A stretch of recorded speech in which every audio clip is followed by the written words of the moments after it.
জীবনটা অনেক সুন্দর যদি জীবনটাকে সুন্দর করে দেখা যায়। আমরা জীবনটা কিভাবে কাটাবো, কিভাবে জীবনটা পার করব, সেটা সম্পূর্ণ আমাদের উপরেই নির্ভরশীল।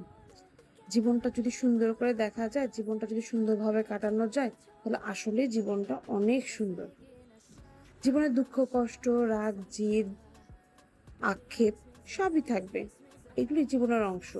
তারপরও জীবনকে যদি সুন্দর করে নিজের মতো করে সাজিয়ে গুছিয়ে পার করা যায়, কাটানো যায়, তাহলে জীবনটা আসলে অনেক সুন্দর।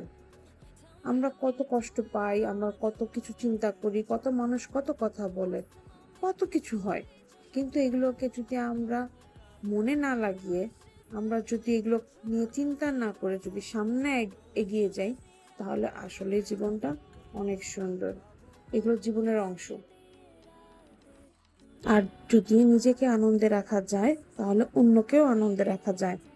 আর তাই জীবনে কে কি বললো না বললো, কে কি করলো না করলো, কোনো কিছুই ম্যাটার করে না। ম্যাটার করে আমি কিভাবে জীবনটাকে দেখছি, কিভাবে পার করছি, কিভাবে কাটাচ্ছি। যদি এভাবেই কাটানো যায়, তাহলে জীবনটা আসলে অনেক সুন্দর।